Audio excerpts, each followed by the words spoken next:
Messieurs et dames, vous qui avez pris l'habitude, bien sûr, de suivre votre émission, le passage oblige de ce jour nous amène à parler d'un sujet qui, des fois, fait peur, des fois, amène un peu de la psychose au sein du peuple de Dieu, mais c'est un sujet très, très important, très nécessaire pour non seulement la vie de l'homme ou du chrétien sur la terre, mais beaucoup plus pour la vie de l'homme et du chrétien après la vie, bien sûr.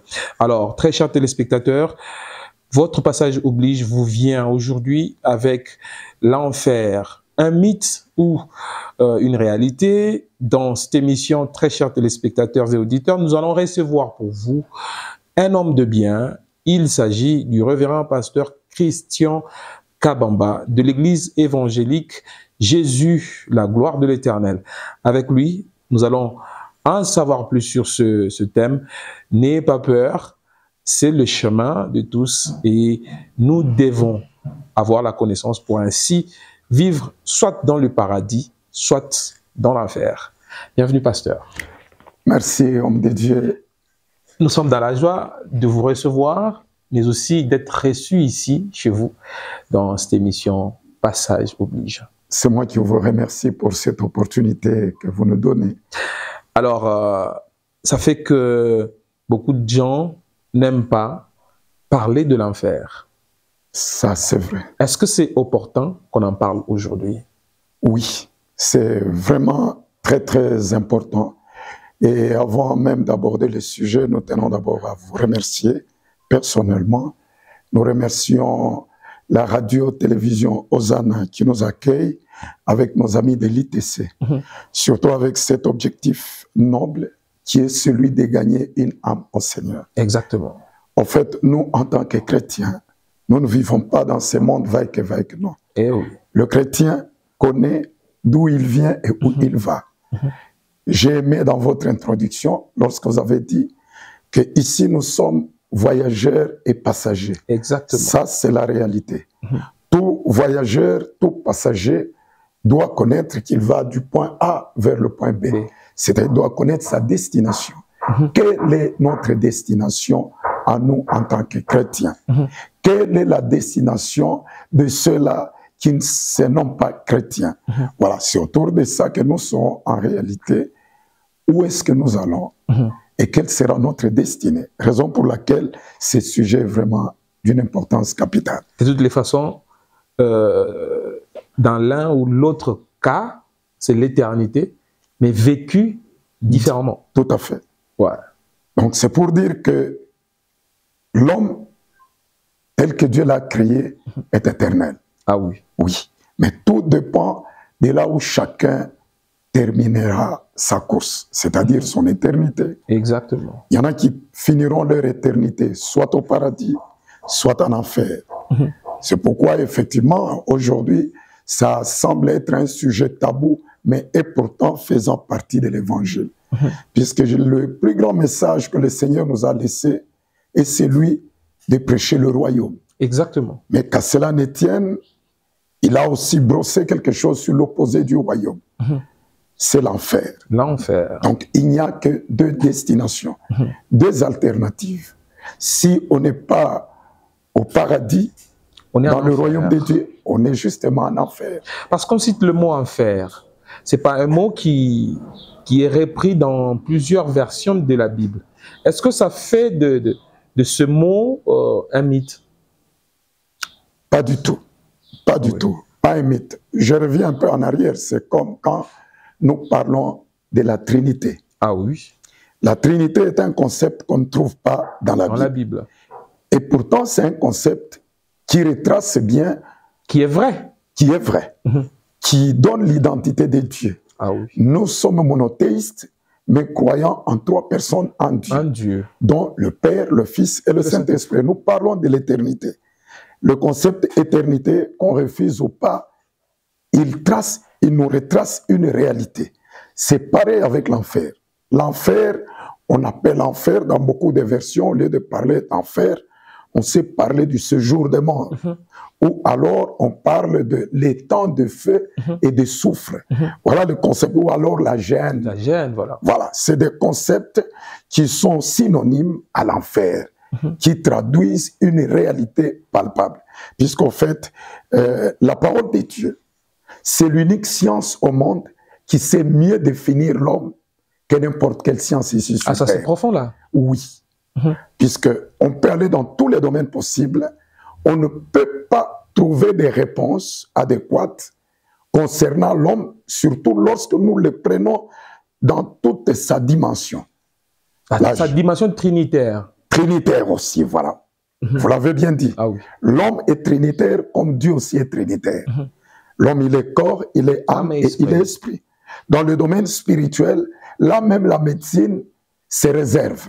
Ah oui. Oui. Pourquoi? Puisqu'il y a des questions auxquelles la médecine ne pourra jamais répondre. Lorsque nous parlons, par exemple, des combats spirituels, nous parlons des démons qui sont une réalité. Il n'y a que la Bible qui pourra nous donner quelque chose là-dessus, comme connaissance. Mais la médecine, non, ni moins la sociologie, ou je ne sais pas l'histoire ou quelle science, ne pourra jamais. Voilà. Donc, c'est la Bible qui sait bien définir l'homme. Exactement. Alors, si on peut ne pas y aller par définition, par exemple, oui, et plutôt faire une peinture du mot enfer. Oui. Qu'est-ce qu'on peut retenir de ce mot-là?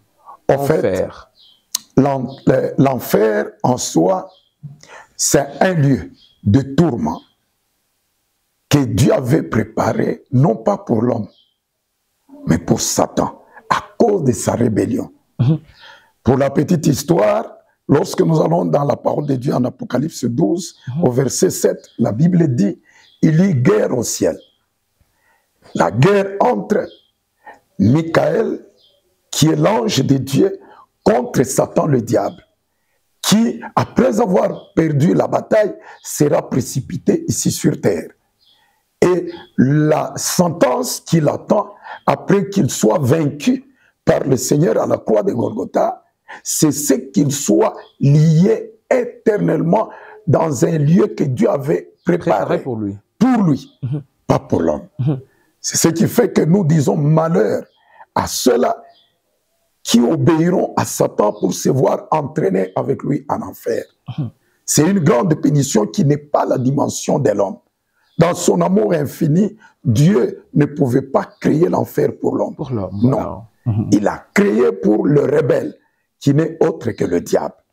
Voilà. Donc l'enfer, comme nous allons le découvrir dans la parole de Dieu, c'est un cadre qui est caractérisé d'abord, premièrement, par la présence d'un feu qui ne s'éteint pas et des vers qui ne meurent pas. Ah, vers. Parce que c'est un mot qui m'est venu quand j'ai essayé de scruter les écritures. Oui. Vers. Vers.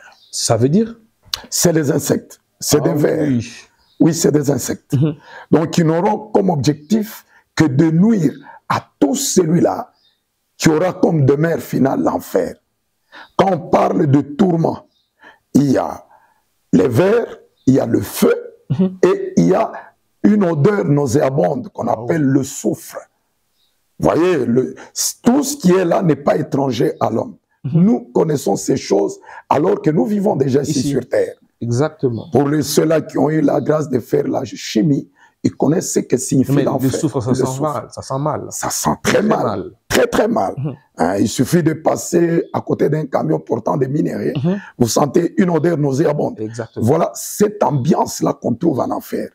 Donc, lorsqu'on y va, on est exposé à renifler, si pas respirer, cette odeur nauséabonde-là, à côté du feu, qui, comme nous le savons, le fait très mal. À part ça, il y a des vers qui n'auront comme objectif que piquer l'homme. Et à part ça, il y aura la présence des anges déchus, qu'on parlerait de démons, qui sont là aussi pour tourmenter quiconque se retrouvera en enfer. Voilà, c'est un tableau tout à fait noir que l'on vient de peindre, à propos bien sûr du mot enfer, un petit mot, mais avec beaucoup de conséquences, beaucoup de choses malencontreuses, mais aussi une situation tout à fait déplorable et qui ne peut pas être supportée par l'homme. Tout à fait. Alors, qu'est-ce qui fait que l'enfer qui a été préparé pour le diable devienne aussi un lieu pour l'homme? Oui. En fait, notre Dieu, dans son amour infini, c'est un Dieu juste. Rappelez-vous, lorsqu'il a marché avec Israël vers la terre promise, à l'entrée de Canaan, Dieu appelle Josué et lui dit, choisis aujourd'hui la vie et la mort. Mais moi, je te conseille de choisir la vie afin que tu vives. C'est-à-dire l'évangile est là.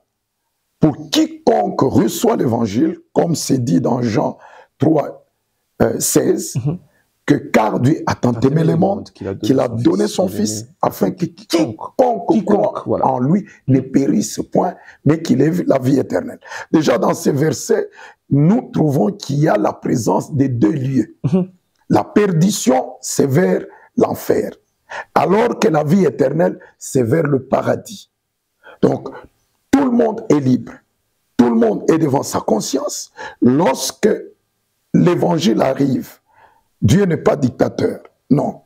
Il nous donne le libre choix de faire notre volonté par rapport à là où nous voulons partir. Aujourd'hui, dans le monde, il y a trois catégories de gens.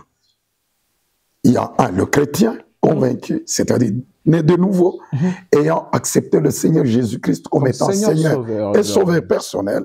Ceux-là sont appelés automatiquement fils de Dieu. Et Dieu, voilà. Voilà. Avec quel objectif? Un jour, d'hériter le royaume. Deuxième catégorie, c'est des satanistes qui ont fait pacte avec Satan, qui l'ont choisi pour maître. Et ils savent... À cause des biens de ce monde. À cause des biens de ce monde, justement. La gloire terrestre. Voilà. Qui pourtant est passagère. Exactement. Voilà. Quand on choisit Satan, on sait où il nous amène, où il amènera. Et on ne veut pas y aller seul. Non, ça il ne veut pas. Il le sait.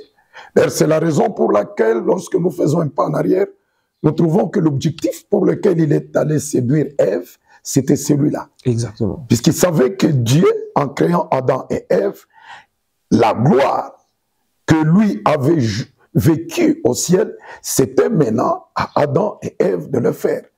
Et pour le détourner du plan de Dieu, automatiquement, il va séduire le pauvre couple.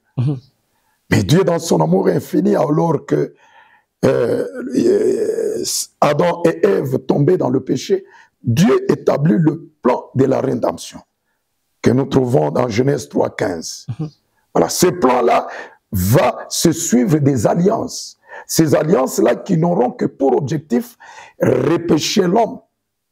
Puisqu'il a dit dans Ézéchiel 33, 11, que ce que je désire, moi, Dieu, ce n'est pas que le méchant meure, non, mais qu'il change de conduite et qu'il vive. Voilà. Voilà. D'ailleurs, venant dans ce monde, Jésus l'a dit.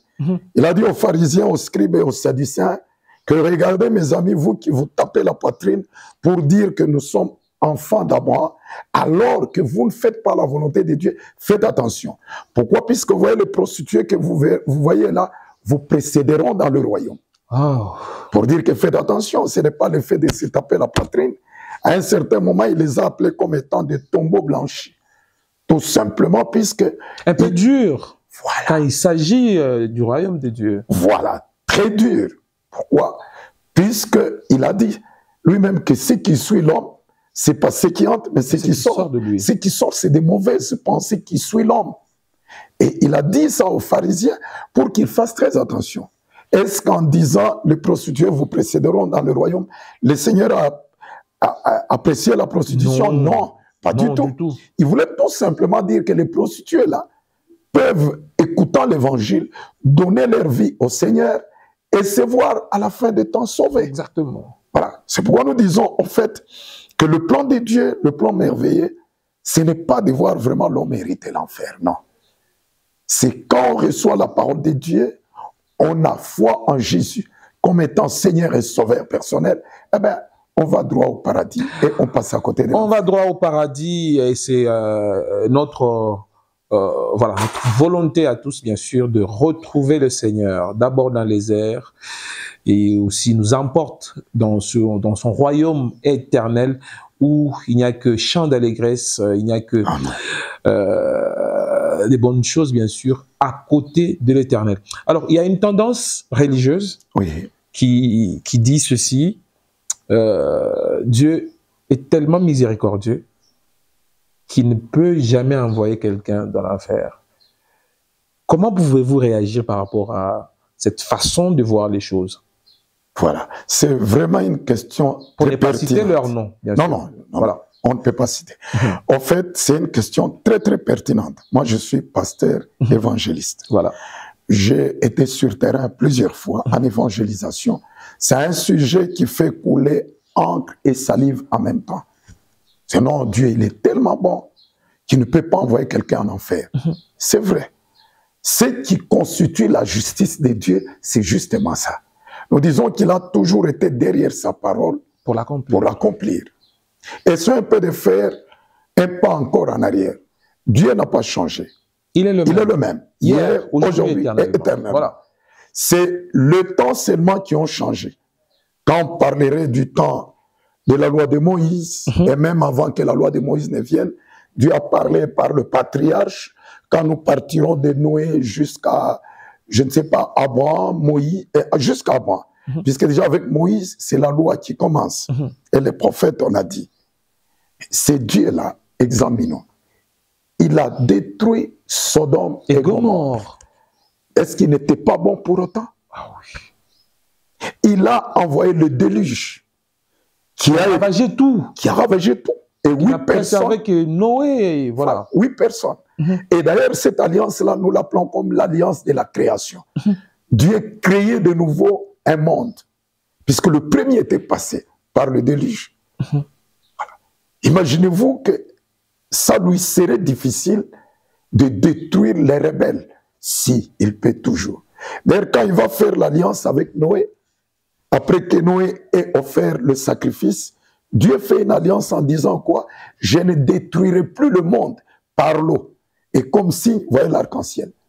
C'est le monde d'aujourd'hui ne sera jamais détruit à l'eau, mais au feu. Au feu. Ah oui. Oui. Parce que Jésus en parle. Oui, le Seigneur en parle. Oui, tout justement. Maintenant, c'est le fait qui nous attend. C'est pourquoi dire que Dieu est tellement bon qu'il ne peut pas, non. C'est vrai, il est bon. Mais la sentence, la punition n'ôte pas en lui sa bonté. D'ailleurs, je veux dire que même Satan n'a pas été créé avec cette nature qu'il a aujourd'hui. Non. C'était l'ange de Dieu que Dieu lui-même avait créé.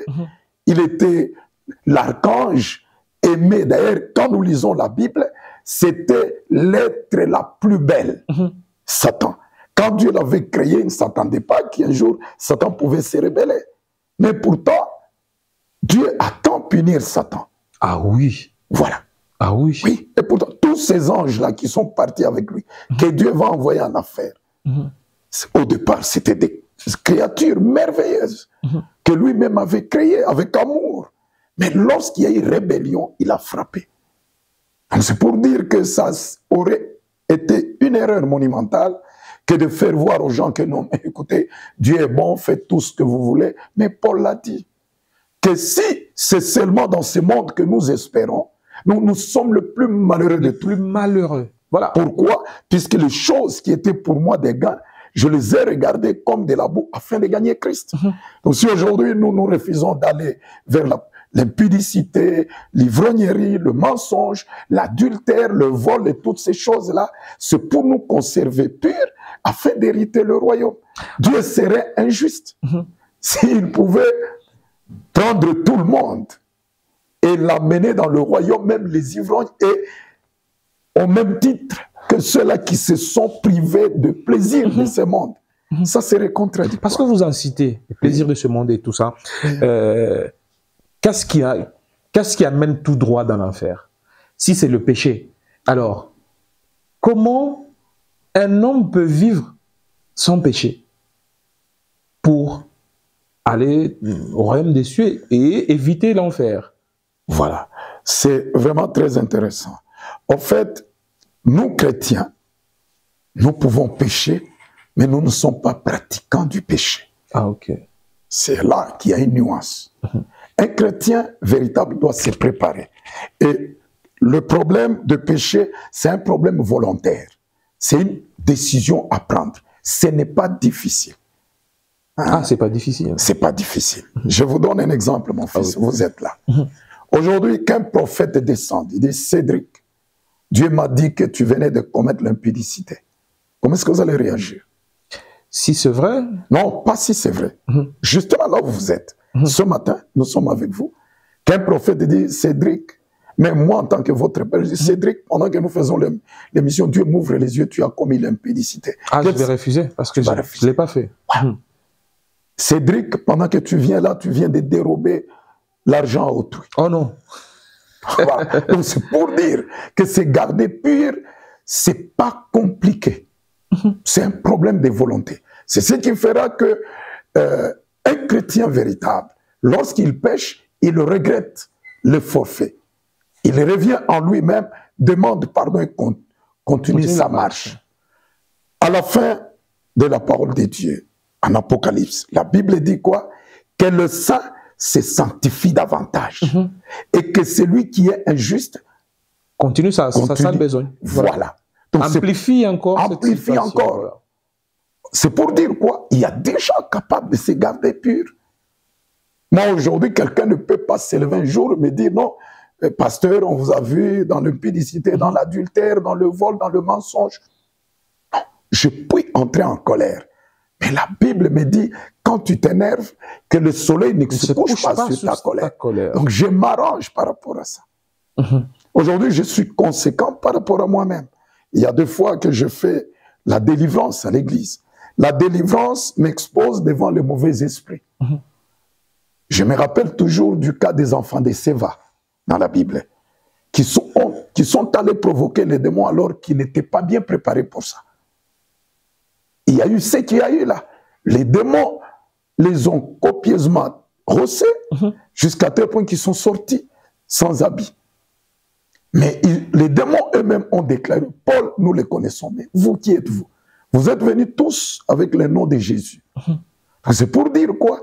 Se garder pur n'est pas un mythe. Ah oui. Ah oui. C'est pas un mythe. C'est pas un mythe. Voilà. C'est une réalité. On peut se garder. Vérité. Et une vérité, voilà. Les deux d'ailleurs. Une réalité et une vérité.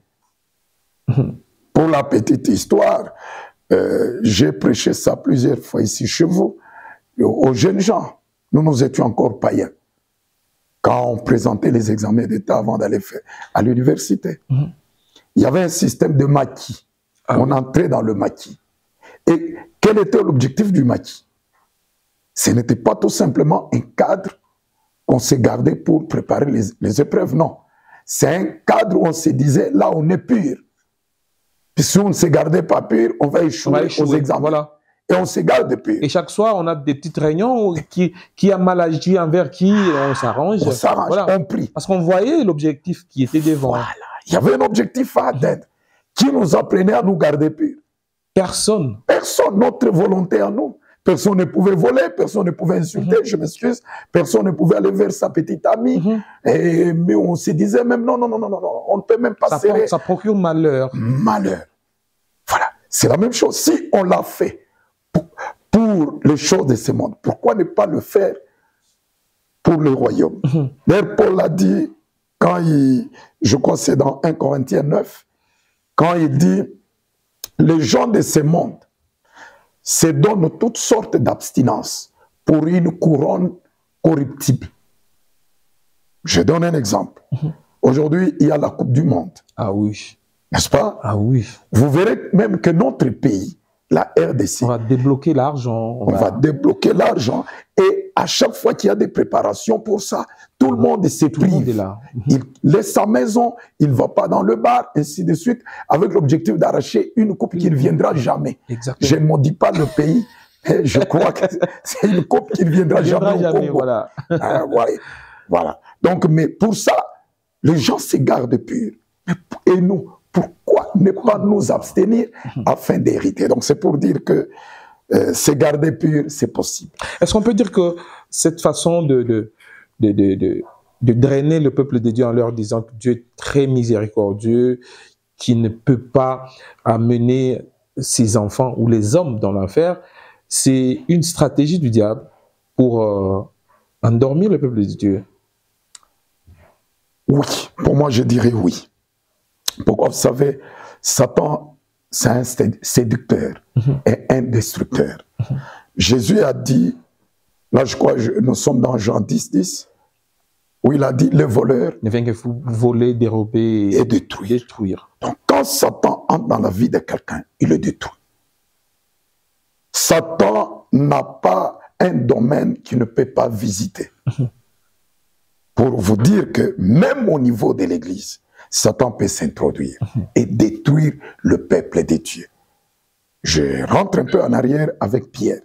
Pierre, c'est un serviteur vaillant. Aujourd'hui, j'ai toujours été humble par rapport à moi-même, que quand je lis la parole de Dieu, je n'ai jamais vu de mon vivant un serviteur de trempe de Pierre aujourd'hui.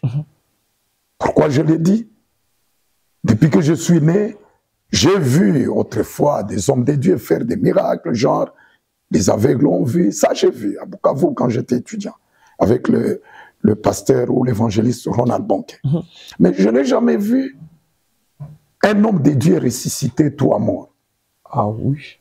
Mais écoutez, cet homme-là de Pierre, un jour Jésus dormait avec lui la nuit. Satan vient chercher à cribler Pierre devant le maître, devant le Seigneur lui-même. Le Seigneur lui-même. Le Seigneur lui-même. Le matin, le Seigneur se lève et dit à Pierre, mon ami, Satan est venu te chercher et réclamer aujourd'hui. Te cribler comme du fromage. Comme du fromage. Mais j'ai prié pour toi. Ah oui. Imaginez-vous que c'est Jésus qui va prier pour Pierre. Mais que dire de nous aujourd'hui? Donc, Satan est capable. Mais ce qui nous rassure, le plus grand don de discernement par rapport à ça, c'est la parole de Dieu. On pourra même interroger que dit la Bible par rapport à ça. Si vous pouviez le permettre, exactement. J'ai eu le temps d'essayer un peu de donner la définition de l'enfer dans le passé, dans le présent et dans le futur. Ah oui. C'est-à-dire quand nous parlons dans le passé, nous voyons la vieille alliance. Quand nous parlons le présent, nous couplons le jour du Seigneur et le temps de l'Église. Et quand nous parlons de l'avenir, nous interrogeons l'unique Bible et l'unique livre dans la Bible qui est l'Apocalypse. L'Apocalypse, c'est un livre de choses qui ne se sont pas encore accomplies à venir. Mais quand nous partons de Matthieu jusqu'à Jude, là, nous sommes au temps de la grâce. Déjà réalisé dans la grâce, voilà. Oui, avec même l'Église actuellement. Et quand nous allons dans la vieille alliance, c'est des choses passées. Si vous le permettez, nous pouvons lire 3 textes. Exactement. Où nous allons découvrir en réalité que l'enfer, c'est un mythe ou une réalité. Puisque si nous croyons que la parole de Dieu, c'est la vérité, donc nous devons interroger la parole de Dieu. Qu'est-ce qu'elle dit par rapport à l'enfer? On peut y aller? On peut y aller. Ah, voilà. Ok. Nous prenons le tout premier texte. Vous avez la Bible là-bas? Oui. J'aimerais que peut-être la lecture vienne de vous, ou je vais lire. On peut le faire concomitamment. Ah, d'accord. Voilà. D'accord. J'ai préparé 3 petits textes. Nous prenons le premier, Luc 16. Luc 16. C'est une petite longue lecture, mais qui vaut la peine. Exactement. On y va? J'y suis déjà. Oui, vous prenez d'abord le 16e verset. La Bible dit prenons 16, 17, nous sautons 19 à 31. La loi et les prophètes ont subsisté jusqu'à Jean.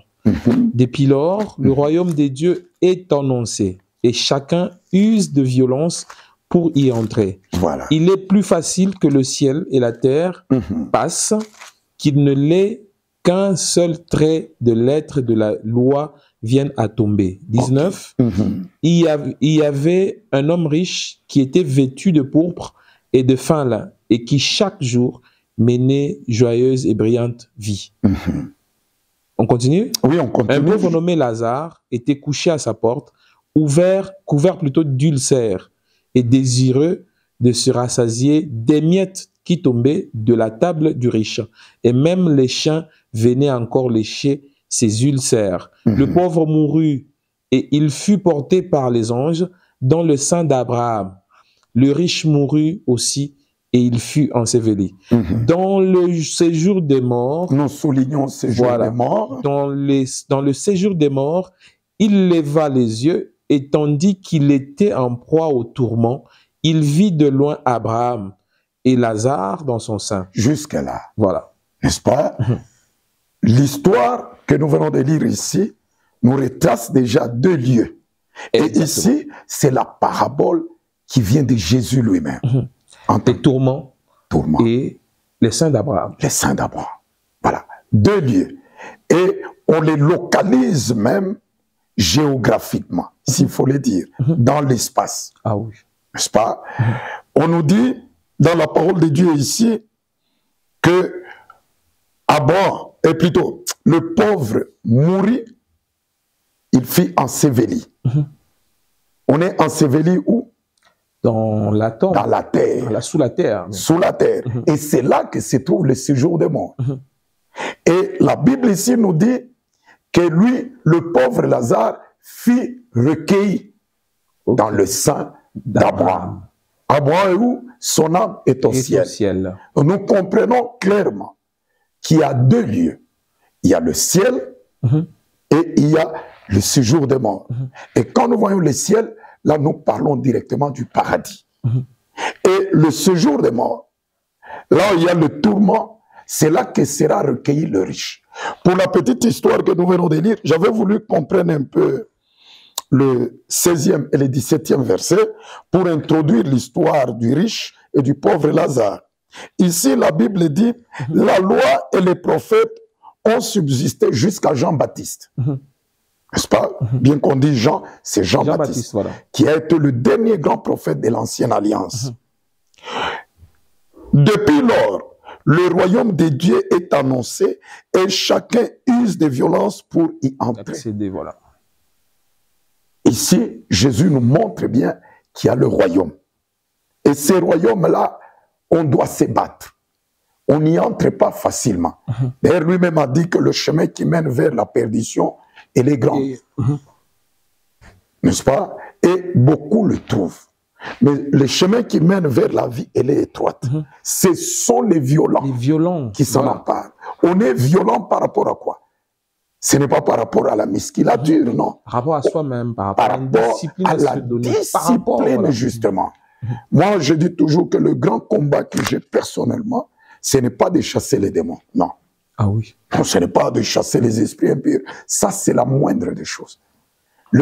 Parce que la Bible dit à tous ceux qui ont accepté Christ comme Seigneur Sauveur, ils peuvent chasser les démons. Sans problème. Simplement pas être pasteur. Non. Parce que c'est Dieu lui-même qui le fait. C'est Dieu qui le fait.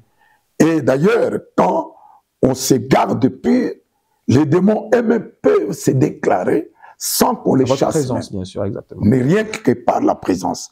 Donc le plus grand combat que nous avons, c'est celui de nous maintenir purs. C'est un combat qui n'est pas facile.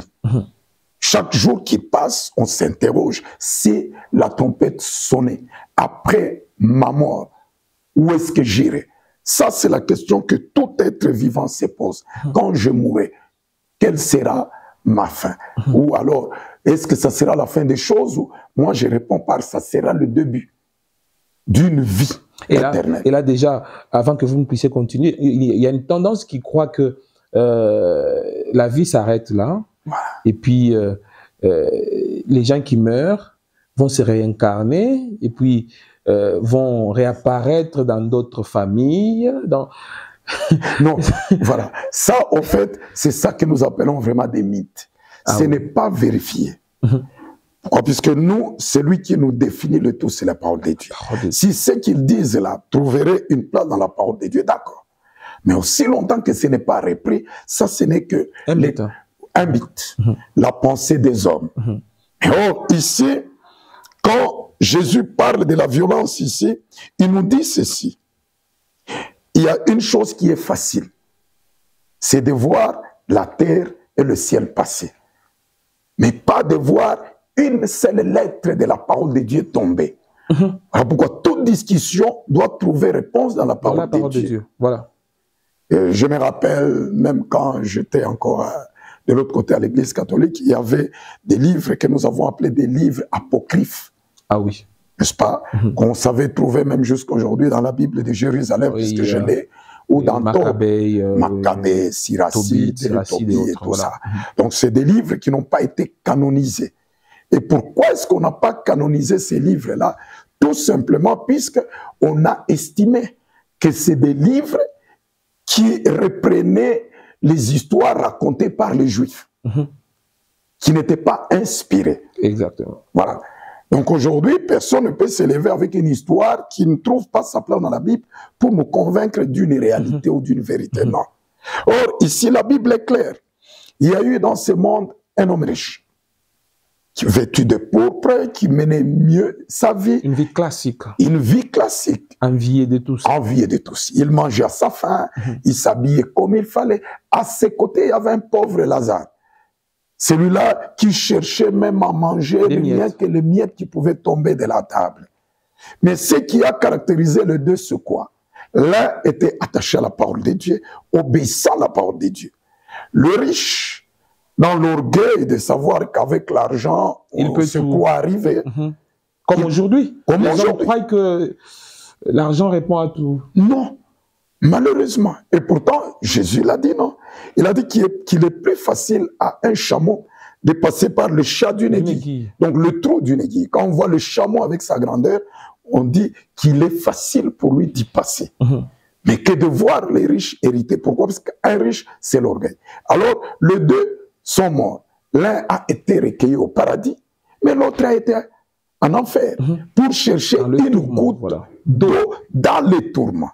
Ça, je disais... J'ai beaucoup aimé cette discussion parce qu'il a demandé à Abraham qu'on aille évangéliser.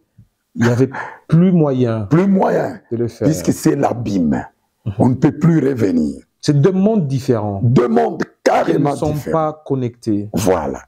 Pour dire que déjà à ce niveau-là, quand Jésus parle de deux mondes-là, il parle de l'enfer, le séjour des morts, et il parle du paradis. Donc l'enfer est réel. Est réel. Nous revenons rapidement, puisque le temps nous presse, nous rentrons dans le passé. Là, nous sommes dans le livre rapidement d'Ésaïe, Ésaïe 14. Là, nous n'aurons pas une longue lecture, c'est de 9 à 11. Et là, vous allez même trouver les composants de l'enfer. Ésaïe le dit et Luc aussi le dit. Le séjour des morts s'émeut jusque dans ses profondeurs. Voilà. Pour t'accueillir à ton arrivée. Voilà. Il réveille devant toi les ombres. Voilà. Tous les grands de la terre, il fait lever de leur trône tous les rois des nations. Ok. Tous prennent la parole pour te dire, toi aussi, tu y es sans force, comme nous, tu es devenu semblable à nous. Ta magnificence est descendue dans le séjour des morts. Voilà. Avec le son de tes luttes. Okay. Sous toi est une couche de verre. Voilà, les vers reviennent. Le verre. Et les vers sont ta couverture. Voilà. C'est pour dire, c'est presque un peu comme le riche. Oui. On a dit le riche est descendu. Ou dans le séjour des morts. C'est pourquoi, en passant, je vais dire à un riche de faire très attention. Dieu n'est pas contre les riches. Exactement. Non. Moi, je dis toujours qu'au ciel, il y aura des riches et des pauvres. Et des pauvres. En enfer, il y aura des riches et des pauvres. Notre passage au ciel ou en enfer dépend de cette relation que nous avons avec Dieu et notre obéissance au commandement de Dieu. Il a dit, si vous m'aimez, gardez mes commandements. C'est le commandement de Dieu qui sanctionnera où nous serons. Exactement. Donc vous voyez déjà que même dans le passé, Ésaïe avait déjà parlé. Ésaïe, le prophète, dans l'ancienne alliance. Et je vais chuter maintenant dans l'avenir. Dans l'avenir, pour terminer, nous prenons Apocalypse, qui est le dernier livre, Apocalypse 20, 10. Et peut-être nous allons terminer par là. Et le diable qui les séduisait fut jeté dans les temps de feu et de soufre, où sont la bête et le faux prophète. Voilà. Et ils seront tourmentés jour et nuit au siècle des siècles. Voilà. Au siècle des siècles. Ce qui fait que tout celui qui commettra une erreur, je reviens bien, une erreur monumentale. Mais moi, votre papa, tel que je vous parle là, je ne suis pas exempt. Je dois me battre jusqu'à la fin. C'est pourquoi Paul a dit que ce n'est pas que j'ai déjà saisi la perfection. Non, je cours pour la saisir. Oubliant ce qui est derrière, mais focalisant sur ce qui est devant. Il a dit même à Timothée, faites attention. Avec l'évangile que tu donnes là, de peur à ce que tu sois comme un pont. Que tu sois rejeté en enfer après avoir prêché aux autres. Qui montre aux gens le chemin qui n'y accèdent pas. Voilà. C'est pourquoi, pour terminer, j'en appelle à la bonne foi de tous les bien-aimés de faire très attention, de relire le quelques textes ici. L'enfer est une réalité. L'enfer est là. On ne peut pas parler de l'enfer et du royaume sans enfer. Ah oui. Tout comme on ne peut pas parler de l'enfer sans parler du royaume. Ce sont les deux mondes opposés. Opposés. Ou soit on est en enfer, ou alors on est au paradis. Pourquoi est-ce que nous pouvons prêcher le royaume oubliant que ceux-là qui ne seront pas sélectionnés dans le royaume, où est-ce qu'ils seront? Alors, papa, avant de clôturer, il y a beaucoup de passages dans la Bible qui en parlant d'enfer ou de l'étang de feu, parlent du sceau. Parle de ceux qui seront scellés. Voilà. Du sceau. Qui seront séduits par le diable et ses systèmes, qui adoreront la bête. Et aujourd'hui, il y a beaucoup de pratiques qui vont dans le sens de l'iniquité, pas du péché. Qui vont dans le sens de l'abomination. Alors, est-ce que vous avez quelque chose à dire à tous ces jeunes et tous ces mondes? Parce que dans la Bible, il y a des péchés impardonnables. Il y a le péché qui mène à la mort et le péché qui ne mène pas à la mort. Voilà. Alors, qu'est-ce que vous avez à leur dire par rapport à ça? Parce que c'est devenu très récurrent. Aujourd'hui, il y a l'homosexualité qui est en train de gagner même l'Église, alors que c'est l'abomination. Une abomination sur abomination.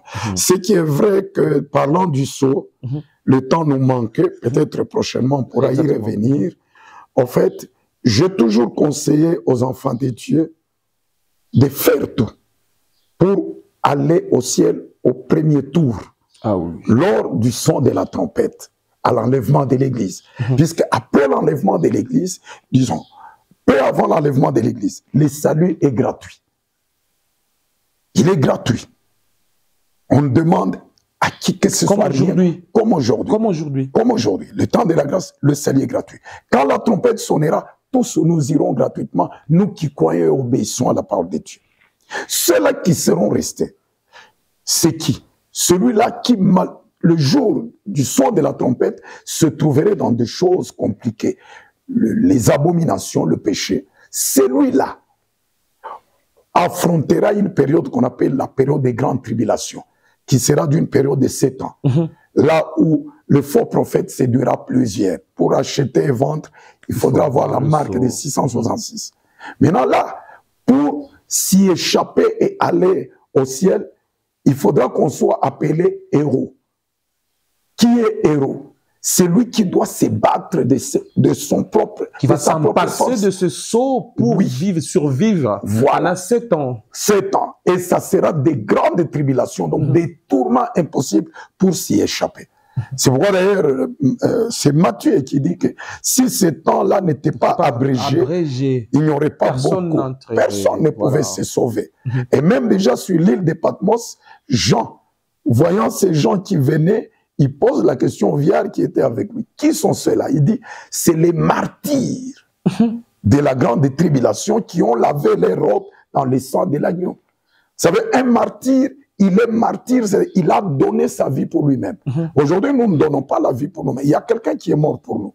C'est Jésus à la croix. Voilà, il est mort et gratuitement, nous avons le salut. Mais ceux-là qui manqueront au premier tour, pour avoir le sceau de Dieu, ça ne sera pas facile.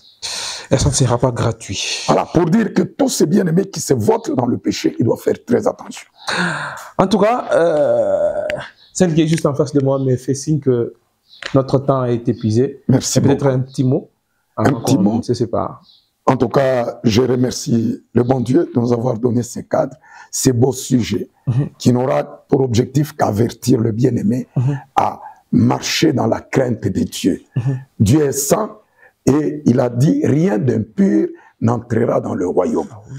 Si on est impur, c'est contradictoire. Un poisson, quelles qu'en soient les conditions, même un poisson aujourd'hui qu'on mettrait dans la maison du roi, il mourra, puisque sa nature ne lui permet pas. C'est d'être dans l'eau. C'est dans l'eau, où il trouve mieux.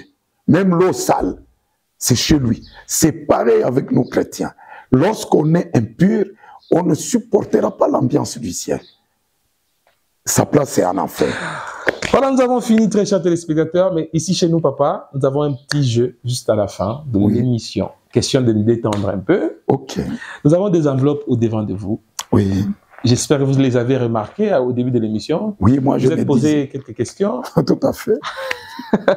Alors, nous allons découvrir ce mythe-là. Oui. Vous allez choisir une de ces deux enveloppes que vous allez ouvrir. Oui. Et puis, vous allez nous lire ce qui est écrit. Ok, alors je prends l'autre. Celle de votre gauche. Gauche, oui. Voilà. Qu'est-ce qui est écrit? Ah, pasteur Odi Kapoya. Ah oui. Vous le connaissez? Oui. Il a été mon voisin dans le temps. Ah oui. Alors, qu'est-ce que vous retenez d'une manière particulière de lui? En fait, le pasteur Kapoya, quand moi j'étais encore à l'église Arche, avec mon père, le pasteur Paulingue, et il y a 2 fois qu'on a été chez nos amis du camp de Jésus pour prêcher, j'ai vu la manière de vivre de cet homme. Ce qui m'a beaucoup fasciné chez lui, c'est un homme de bien, un homme généreux. Une fois, il m'a pris même dans son véhicule, et il avait, pendant ce temps-là, il venait d'inviter le chanteur, le pasteur Makalambay. Il avait l'habitude de l'inviter ici à Lubumbashi.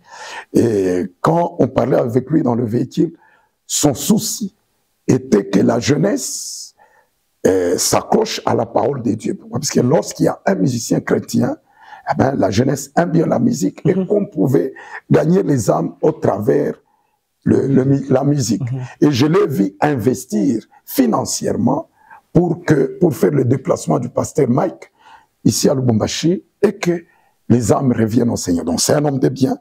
J'ai été avec lui le peu de temps que je suis passé à H. Voilà, ça n'est fini, très chers téléspectateurs et auditeurs de Passage Oblige. Tout le plaisir est pour nous de nous avoir suivis. Merci à celle qui est juste en face de moi. Elle s'appelle Lorraine Koussoumou-Konkole. Et à ma droite, il s'agit de Abigail Biaka qui m'ont réalisé en ce jour. Merci à toute la grande équipe ITC Productions, chapeautée par Daniel Kalimi Lokoko. Merci à la grande chaîne, la radio-télévision Ozana, avec bien sûr Nixon Boukassa qui nous réalise également de ce côté-là, mais aussi Franck Lutumba qui nous programme. Merci à la dextérité signée Jean-Marie Kanda qui nous coordonne, mais la grande coordination, celle du révérend pasteur Zachary Kabengele Mayamba Chambouyi. Nous nous retrouvons à la prochaine avec le même et réel plaisir. Surtout, gardez-vous et restez en compagnie de votre chaîne.